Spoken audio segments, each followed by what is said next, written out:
here we are. Introduce yourself. I'm Harry the Tyrant Conklin with Jag Panzer, Titan Force, Satan's Host, 3 Tremors. That's right. And today the focus of this interview actually will be Titan Force, yeah. right? Very few of those. So how did Titan Force form? Actually, it was the first 3 brothers, which were John Flores, the bass player, Stefan Flores, the drummer, and Mario Flores, the guitar songwriter. And they started out with Titan, and they had 3 dots on the I for the 3 brothers. And they used to open all the time. Well, they played their own shows too, but they used to open a lot for Jag Panzer in the early days at a local club. So they were always, had these little kegger parties after the club. So Jag Panzer would play, and they'd say, "Harry, come with us to the kegger we're having at our house." And then we'd play the Immigrant Song, or they'd even play some Jag Panzer songs, and I'd sing along with them. But then once I got in the band and started doing something, we got another guitarist. So that's when they changed it to Titan Force from away from Titan. And how did you get in the band? I mean, you were in Jag Panzer, things were going good, you did it on record, but eventually you left them. Why did you leave them at that time? Well, Joey was going to leave to do the Shrapnel Records Guitar Hero stuff, and that's when he was doing Out of the Sun, I think, and then Infra Blue afterwards. So when he left, then I had Titan Force.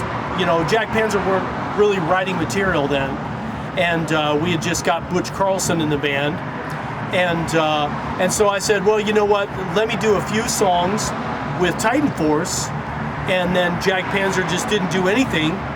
So then I started doing Titan Force instead. How would you describe Titan Force's music? Progressive metal, sometimes even rock, but progressive metal, yeah. And jazz influences. Generally, what attracted you to them?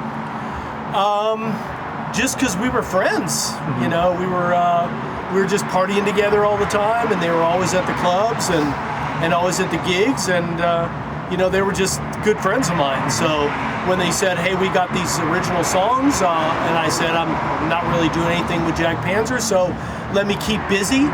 So I recorded with them, and then, I called up Jag Panzer and said, "Hey, they got this tour announced with Anvil, and they want me to go. Can I go?" "Yeah, we're not doing anything. We still haven't found another guitarist." So then they got Bob Parduba in the band because they thought that I was officially in Titan Force forever. And so then since they had Bob Parduba in the band, I just said, well, let's just continue with Titan Force. So.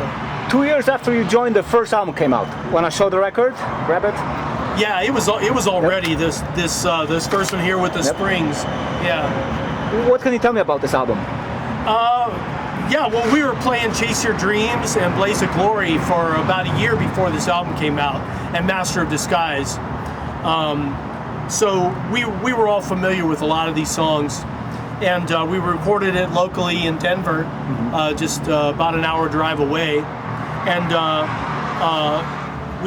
these are not springs. Everybody thought they were springs for Colorado Springs, but they're the tubes for oxygen. You want to hold it up a little bit? A scuba, yeah. They're tubes for oxygen for a scuba gear. I was always wondering what that was. Out, and then it's red and blue lights on it, and he just sprayed water on it because it's scuba type gear. So yeah, it's kind of cool. But everybody thought, oh, you guys are from Colorado Springs, so we told everybody, yeah, they're Colorado Springs. Yeah. What was it like to write music with Titan Force as opposed to writing music with Jag Panzer? Completely different, They wanted me to sing a little bit different from Jag Panzer. They didn't want such of a harsh style. They wanted more of a cleaner vocal because they are more progressive in their music. And that was cool. That was a nice departure for me. And it was easier on me to sing cleaner than it was to put all that, harshness in it. When that album came out, were you able to do any touring, any shows? What did that look like? Yeah, we did about 10 gigs in Europe when it first came out with Anvil, and we supported Anvil and Scenic's Dream. And then after that, we just did local shows.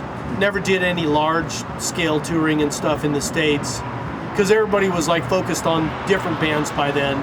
We kind of missed the window for that. And generally speaking, how did that album do? The album did really well in Europe, but discouragingly enough, it never did well in the States until later, about 15, 20 years later, then it started doing well in the States. Because then progressive music of that caliber was being more appreciated. There was more prog bands coming out. People were understanding that music a little better. 2 years later, you released album number 2, Winner Loser. You want to show that one? Loser, yeah, that's Yep, cool. There it is. And I had red hair in that one, yeah. What inspired that? I just changing my look, you know. Actually, it was blonde, but since we used like a yellow filter, it turned everything, the grass and everything, like this orange color. So it turned my hair orange when actually it was blonde.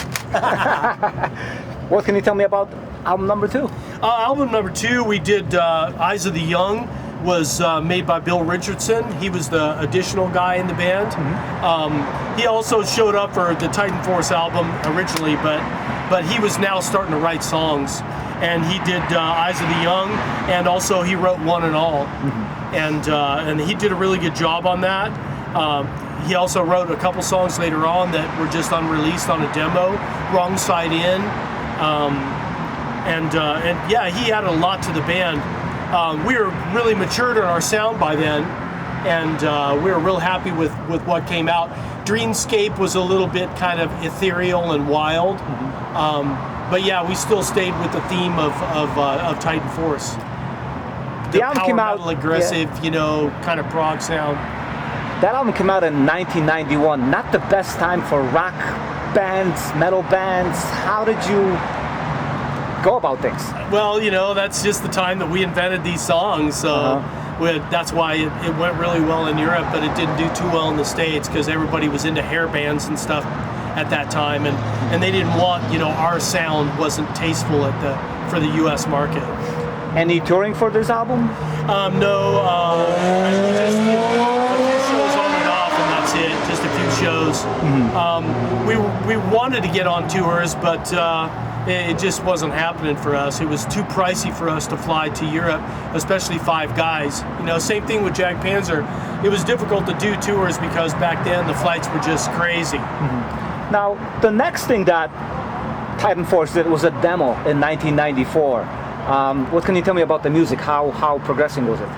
It got a little bit more aggressive, a little bit more heavier, but still on the progressive side, you know, still like syncopated beats and you know, heavy vocals and orchestral type vocals and stuff.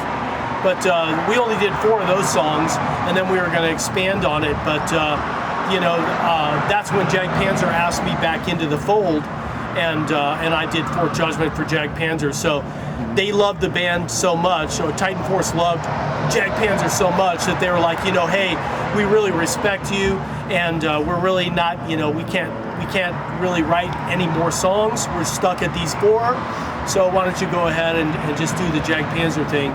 So the band as Titan Force initially split up in 98, I believe? 98? Yeah, 97, 98. And so the main cause was you going back to Jag Panzer, right? Yeah, yeah. Now that you look back at those 2 releases, how do you feel about them? Well, I mean, whenever we get a chance to play these songs at Keep It True festivals or you know, Hammer festivals, Up the Hammer festivals, fans really love it still. And I think these songs on both these albums are really timeless, and they're great songs that stand alone. So I think they're going to stand the test of time. And it was just kind of sad that we didn't really pick up. We were just, I guess, too ahead of our time at the time that we came out, and people didn't appreciate it till later. And by then, it was kind of too late for us. So. But eventually, you did reform for some special appearances here and there. How does that work now? Yeah, that's really great, you know, and whenever we can fit it in the schedules, because John, the bass player, and Stefan, the drummer, they're doing jazz outfits, and they're actually putting out jazz albums, and they're really into that now, and they do the local theme and the scene with jazz stuff. So whenever we're asked, we kind of see if their schedule is open for it, and then if it is, we all get together and do those 1-off or 2-off shows. So basically, Titan Force is still an active band, but kind of on vacation. Yeah. Well, whenever anybody wants us and it's feasible, we can make it work. We'll make it work for the fans. will there ever be any new music from Titan Force? We were looking at it. We've got like 5 or 6 songs, but you know, once again, it's kind of dragging its feet because those guys are busy with their other jazz stuff, and so it's a long time coming. We were looking for something last year, and I had some label interest, but then everything fell out because the schedules couldn't match for them to record drums, and so we need the drums to be down in order to make the songs. So until the drums get down, those songs are just going to be ideas, you know, yeah. Finally, how important was Titan Force in your development as a vocalist?